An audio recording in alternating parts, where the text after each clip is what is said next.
پاکستان کی معیشت پر حکومت کے دعوے ایک بار پھر سوالیہ نشان بن گئے ہیں۔ ایک طرف حکومتی وزراء اور مشیران معیشت میں بہتری کے بلند و بانگ دعوے کرتے نظر آتے ہیں تو دوسری طرف حقائق کچھ اور ہی تصویر پیش کر رہے ہیں۔ تازہ ترین اعداد و شمار کے مطابق پاکستانی مصنوعات کی برآمدات میں 11% سے زائد کمی سامنے آئی ہے، جس نے ان تمام حکومتی بیانیوں کی کلائی کھول دی ہے جس میں ترقی، استحکام اور برآمدی معیشت کے فروغ کے دعوے کیے جا رہے تھے۔ پاکستان ٹیکسٹائل کونسل PTC کے چیئرمین فواد انور کے مطابق صرف ستمبر کے مہینے میں برآمدات میں 11.71% کمی واقع ہوئی ہے اور اب برآمدات صرف 2.51 ارب ڈالر تک محدود ہو کر رہ گئی ہیں۔ یہ کمی کسی ایک شعبے تک محدود نہیں بلکہ متعدد اہم برآمدی شعبوں میں بیک وقت دیکھی گئی ہے۔ ٹیکسٹائل برآمدات میں 2%، کاٹن میں 7.8% اور نیٹ فیبرکس میں 29.5% کی شدید گراوٹ ریکارڈ کی گئی ہے، جو اس بات کا ثبوت ہے کہ پاکستان عالمی مارکیٹ میں اپنی مسابقت تیزی سے کھو رہا ہے۔ اگر یہی صورتحال برقرار رہی تو برآمدی معیشت کو ناقابل تلافی نقصان پہنچ سکتا ہے اور وہ آرڈرز جو پہلے پاکستان آتے تھے اب دوسرے ممالک منتقل ہو رہے ہیں۔ معاشی بحران کا دوسرا خطرناک پہلو درآمدات میں اضافہ ہے، جس نے تجارتی خسارے کو مزید بڑھا دیا ہے۔ KPK کے مشیر خزانہ مزمل اسلم کے مطابق ستمبر میں برآمدات 2.5 ارب ڈالر تک محدود رہیں، جو پچھلے سال کے مقابلے میں 12% کم ہیں، جبکہ دوسری طرف درآمدات میں 14% اضافہ ہوا، جس کے نتیجے میں تجارتی خسارہ صرف ایک ماہ میں 16% سے بڑھ کر 3.34 ارب ڈالر تک جا پہنچا ہے۔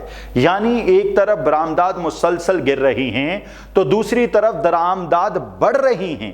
یہ صورتحال واضح طور پر اس بات کی عکاسی کر رہی ہے کہ پاکستان کی تجارت الٹے قدموں پر چل رہی ہے۔ پاکستان ٹیکسٹائل کونسل کے مطابق رواں مالی سال کی پہلی سہ ماہی میں برآمدات 3.83% کمی کے بعد 7.61 ارب ڈالر تک گر چکی ہیں، جبکہ اسی عرصے میں تجارتی خسارہ 9.37 ارب ڈالر تک جا پہنچا ہے، جس کی بنیادی وجہ درآمدات میں 13.49% اضافہ ہے۔ یہ دباؤ براہ راست ملک کے بیرونی کھاتوں پر پڑ رہا ہے اور زر مبادلہ کے ذخائر کو مزید کمزور کر رہا ہے۔ اسی معاشی دباؤ کا سب سے زیادہ اثر ملکی صنعتوں پر پڑ رہا ہے۔ توانائی کے بلند نرخ، بھاری ٹیکس بوجھ اور غیر واضح پالیسیوں نے برآمدی صنعتوں کو شدید مشکلات سے دوچار کر دیا ہے۔ گل احمد ٹیکسٹائل نے اپنے ایکسپورٹ اپیرل سیگمنٹ کو بند کرنے کا فیصلہ کر لیا ہے، جس کے نتیجے میں ہزاروں ملازمین متاثر ہوئے ہیں۔ اسی طرح Procter and gamble, Microsoft, shell سمیت متعدد عالمی کمپنیاں پاکستان میں اپنے آپریشن یا تو مکمل طور پر ختم کر رہی ہیں یا محدود کرنے پر مجبور ہو چکی ہیں۔ یہ صورتحال صرف صنعتوں یا کمپنیوں کا مسئلہ نہیں بلکہ پورے معاشی ڈھانچوں پر عدم اعتماد کی علامت ہے۔ سرمایہ کار پالیسیوں کی غیر یقینی صورتحال، توانائی کی بلند لاگت اور ٹیکسوں کے بوجھ کے باعث ملک سے سرمایہ کار بھاگ رہے ہیں، جس کا براہ راست اثر روزگار اور پیداواری صلاحیت پر پڑ رہا ہے۔ چیئرمین PTC فواد انور نے خبردار کیا ہے، اگر حکومت نے فوری اور عملی اقدامات نہ کیے تو پاکستان کی برآمدی بنیاد شدید خطرے میں پڑ جائے گی۔ ضرورت اس امر کی ہے کہ برآمدی صنعتوں کو خطے کے مطابق توانائی نرخ فراہم کیے جائیں، ٹیکس پالیسیاں واضح اور کاروبار دوست بنائی جائیں اور عالمی مارکیٹ میں مسابقتی برتری دوبارہ حاصل کرنے کے لیے طویل المدتی ایکسپورٹ اسٹریٹجی مرتب کی جائے۔ اس وقت بیانات یا وقتی دعووں کا وقت گزر چکا ہے، اب عمل اور پالیسی کے میدان میں فیصلہ کن اقدامات اٹھانے کی ضرورت ہے۔ جب اعداد و شمار خود بولنے لگیں تو بیانیے بے معنی ہو جاتے ہیں۔